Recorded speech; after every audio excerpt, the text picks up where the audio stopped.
Welcome to the Tech Meme Ride Home for Wednesday, January 13th, 2021. I'm Brian McCullough. Today, the Plaid Visa merger is called off, and I'll tell you why I think this is a sign of the current situation for tech. More tectonic shifts in the chip industry, including Qualcomm acquiring a chip startup and Intel losing its CEO. More smoke around the fire story of an Apple car, and Facebook has noticed that you've started downloading alternatives to WhatsApp. Here's what you missed today in the world of tech. This has been a weird news day where several threads that we've been discussing of late have all converged and are sort of spilling all over each other. First, when we vaguely talk about the new winds of antitrust and anti-competition regulation blowing and how that might have real-world impact on the tech sector and tech markets, this is what we mean. Visa has announced it is abandoning its $5.3 billion planned acquisition of fintech firm Plaid after the DOJ sued over antitrust concerns back in November. Now, maybe Visa Plaid is a unique case, and I'm open to people's opinions about this, but I feel like this is the sort of acquisition that would have sailed through without anyone blinking an eye 5 or 6 years ago. Quoting the Journal, Plaid, the government argued, was a nascent but important competitive threat to Visa, and eliminating that threat would lead to higher prices, less innovation, and higher entry barriers for online debit services. Visa initially vowed to fight the government, and a trial was scheduled for June in a California federal court. Visa and Plaid mutually agreed to end the deal. Plaid chief executive Zach Parrott said in an interview that Plaid is in good shape to prosper as an independent company because consumers flocked to the digital finance apps Plaid powers during the coronavirus pandemic. The number of paying Plaid customers has increased more than 60% since the Visa deal was announced, Mr. Parrott added, end quote. So what I've been hearing overnight is maybe Plaid isn't all that broken up about this deal breaking up, as it were. Because in a world where Square is worth $100 billion, PayPal is at $250 billion, $5 billion for a key part of all of fintech was frankly looking like an absurdly low price, like the steal of the century. Given the current markets, if somehow Plaid could IPO tomorrow, how much you want to bet they'd hit at least a $50 billion valuation or something crazy? Though I would question what made them want to take the deal in the first place. What do we or do we not know about their underlying business? As Alex Rampel at A16Z tweeted, quote, Plaid underpins virtually all of fintech. It is the strategic pillar that is allowing this industry to be built at unprecedented scale and speed. While I believe the DOJ decision to be misguided, I'm more excited for Plaid and Zach Parrott's decision to remain independent. Plaid has been and will continue to be the most important piece of financial infrastructure powering the fintech services we use today and those we will use tomorrow. The opportunity for fintech has only accelerated, and Plaid's roadmap is even bigger, better, and more ambitious. Ludicrous speed, go, end quote. And as Ham Suranjogi tweeted, your move, Patrick Collison.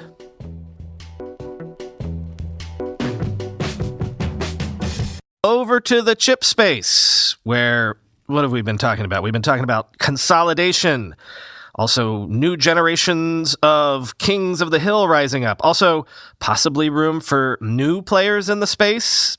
Some combination of all three angles is in this segment as Qualcomm announced it is acquiring chip startup Nuvia for $1.4 billion and plans to put Nuvia's tech into its smartphone, laptop, and automotive processors toot sweet, quoting Reuters. Founded by 3 of Apple's former top semiconductor executives in charge of iPhone chips, Nuvia has been working on a custom CPU core design that it had said would be used in server chips. The deal marks a big push by Qualcomm to reestablish a leading position in chip performance after several years of high-profile patent licensing litigation with rival Apple and regulatory authorities. The deal is also significant because it could help lessen Qualcomm's reliance on ARM, which is being purchased by Qualcomm rival Nvidia for $40 billion. Most of Qualcomm's current chips use computing cores licensed directly from ARM, while Nuvia's cores use ARM's underlying architecture but are custom designs. For Qualcomm, using more custom core designs, a move that Apple has also made, could lower some licensing costs to ARM in the short term and make it easier to move to a rival architecture in the longer term, end quote. Again, if this were a blog, right now, I'd be inserting that "It's Always Sunny in Philadelphia" Pepe Sylvia meme with all of the red string on the corkboard behind me. Now, what's in the background of all of this? We've not actually explicitly talked about it in depth. We've only sort of been whistling softly about it, but in the background, there's Intel, right? Intel seemingly is in trouble. I think I said that yesterday. Funny thing about that, Intel CEO Bob Swan announced abruptly this morning that he will step down in February. This news alone was enough to send Intel's stock up in pre-market trading around 10%. Swan has only been CEO of Intel for about 2 years. Quote, Dan Loeb's Third Point hedge fund in December urged Intel's board to explore strategic alternatives. That came after Intel lost market share to competitors AMD, Samsung, and TSMC.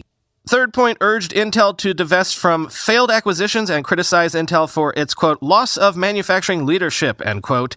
The firm recently took a roughly $1 billion stake in Intel, according to Reuters. Following the news of Swan's departure, Loeb called him a class act and said he, quote, did the right thing for all stakeholders, stepping aside for Gelsinger, end quote. Right, I forgot to mention that. Sources are saying that Swan will be replaced as Intel CEO by VMware CEO Pat Gelsinger. Gelsinger was at Intel for 30 years before taking his post at VMware, so this definitely looks like a rescue mission. And by the way, class act, in case you were curious, is the term that they tend to use when you gracefully agree to fall on your sword. The sword that they handed to you and not so subtly suggested you fall on. Given all of that, yesterday was also Chip Day at CES. AMD unveiled its Ryzen 5000 series. These are 8-core x86 chips for gaming laptops as well as thin and light notebooks. They're coming in February alongside 3rd-gen EPYC server chips. Samsung unveiled the Exynos 2100 flagship system-on-a-chip, produced on a 5-nanometer process node, touting 19% better single-core and 33% better multi-core performance than the previous gen. And NVIDIA unveiled the RTX 3060, 3070, and 3080 GPUs suited for mobile gaming and says laptops with the RTX 3070 and 3080 will start rolling out this month. And if this sort of thing is your bag, AMD also says it will now directly sell Threadripper Pro CPUs to consumers, which support up to 128 PCIe 4.0 lanes and 8-channel memory starting in March.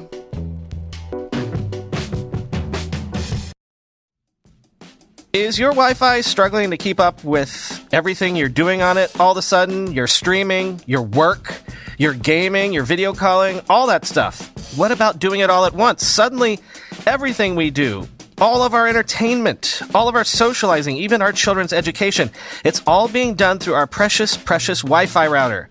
When you're connected to your world by Wi-Fi, you'll want to be sure it's the best. Bring your Wi-Fi up to speed with Orbi Wi-Fi 6 from Netgear. Orbi Wi-Fi 6 is the best and latest in Wi-Fi. It covers your entire home with unmatched speeds and performance for uninterrupted working and learning, video calling, and streaming at home on more devices than ever before in any part of the house. And with Wi-Fi this advanced, you're gonna want it everywhere. Ready for the best Wi-Fi ever? Find out what makes Netgear America's #1 choice for Wi-Fi at netgear.com/best Wi-Fi. That's netgear.com/best Wi-Fi, all one word. The Tech Meme Ride Home is sponsored by MetaLab. MetaLab's slogan is We make interfaces. For over a decade, MetaLab has helped some of the world's top companies and entrepreneurs make products that millions of people use every day. You might not realize it, but you probably used the product MetaLab had a hand in designing today. Things like Slack, Coinbase, Facebook Messenger, Oculus, Uber, and plenty more. In fact, I'm going to be telling you about some of MetaLab's greatest design hits all this week. MetaLab helps everyone from tiny startups to Fortune 500 companies build products that are simple, intuitive, beautiful, and downright delightful. They've launched 205 products and counting, have helped several unicorn companies find blockbuster success, and are known as the best in the design business. MetaLab wants to bring their unique design philosophy to your project. Let them take your brainstorm and turn it into the next billion-dollar company. They can take an idea from something sketched on the back of a napkin to a final shipped product. Check them out at metalab.co. That's metalab.co. Time for today's edition of the Tech Politics Ride Home.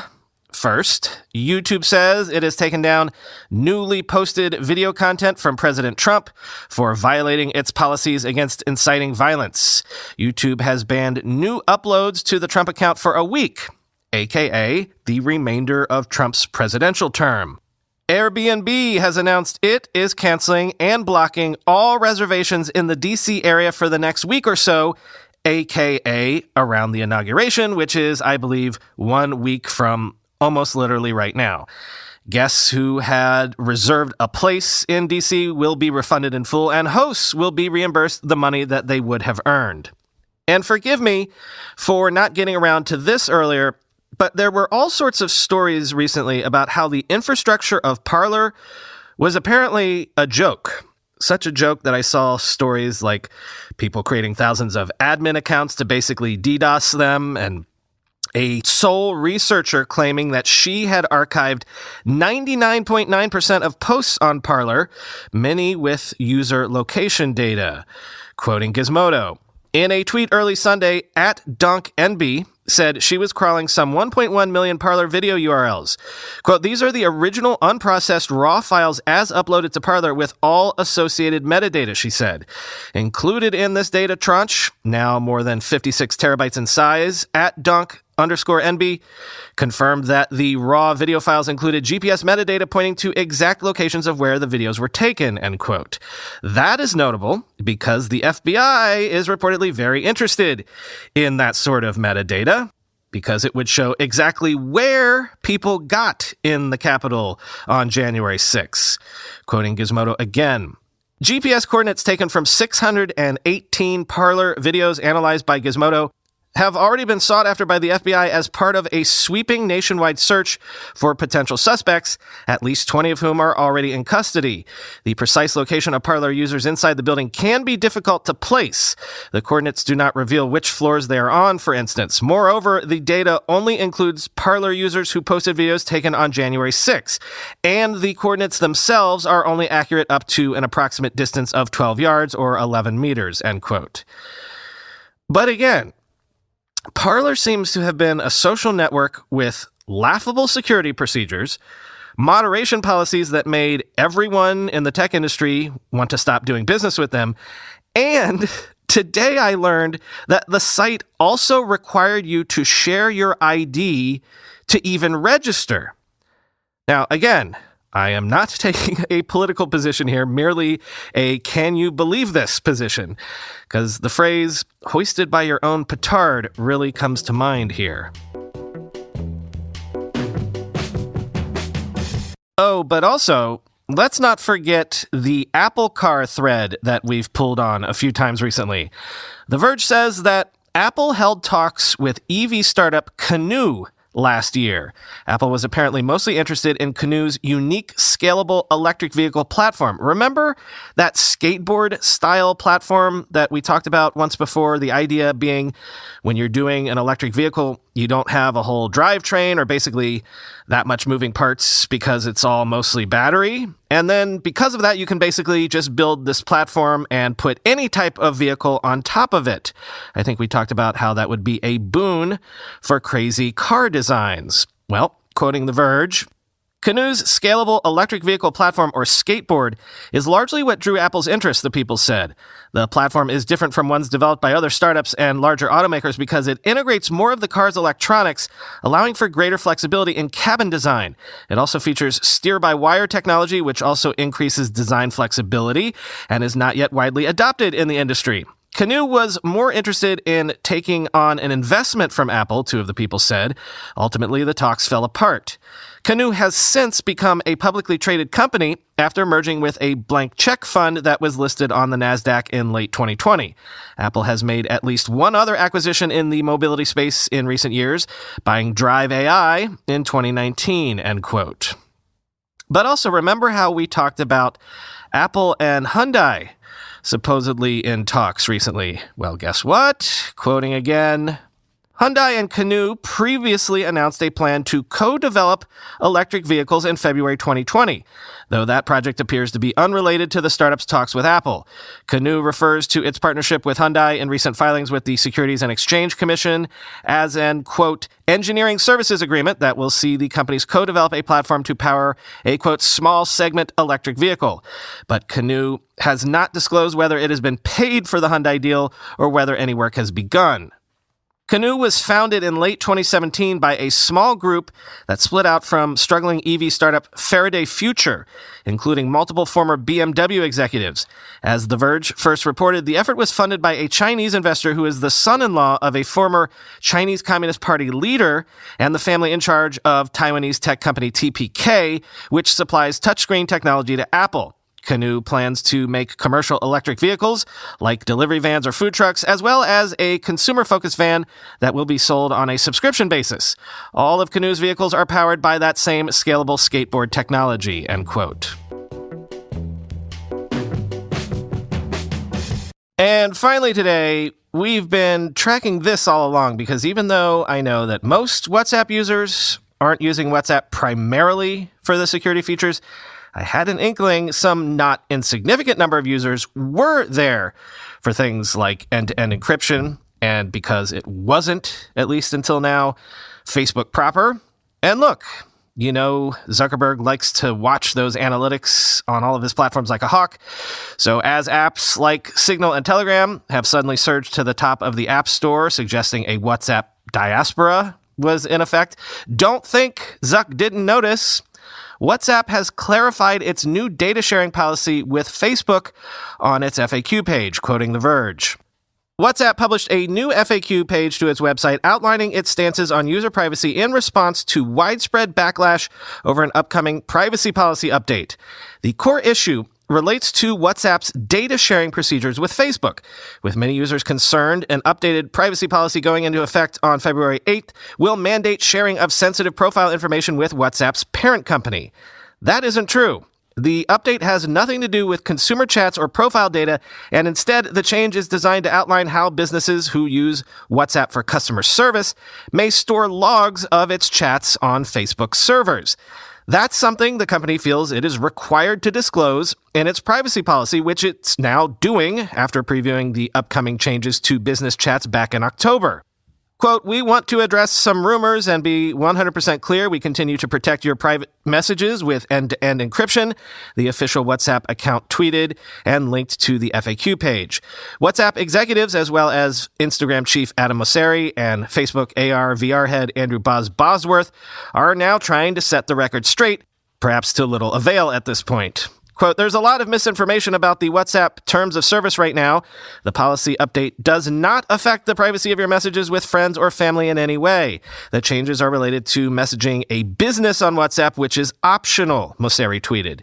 WhatsApp chief Will Cathcart also took to Twitter a few days ago to post a thread trying to cut through the confusion and explain what's actually going on. Quote, with end-to-end encryption, we cannot see your private chats or calls, and neither can Facebook. We're committed to this technology and committed to defending it globally, Cathcart wrote. It's important for us to be clear. This update describes business communication and does not change WhatsApp's data sharing practices with Facebook. It does not impact how people communicate privately with friends or family wherever they are in the world. A bit of irony in all of this is the data sharing that WhatsApp users are so keen to avoid all of a sudden has already likely been happening for the vast majority of those who use the messaging platform. The company let users opt out of data sharing with Facebook for only a brief amount of time back in 2016, 2 years after Facebook purchased the platform.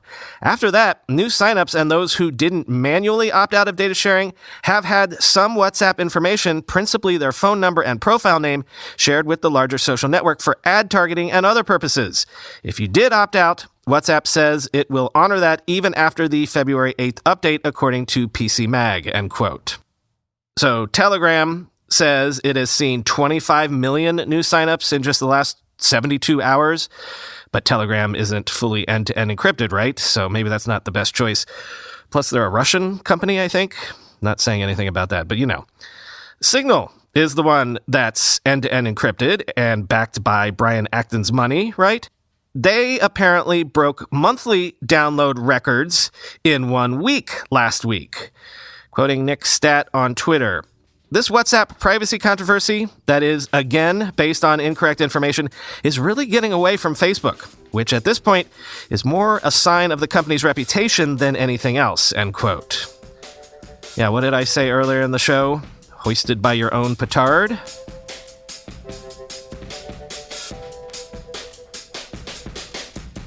This has been a super busy news week.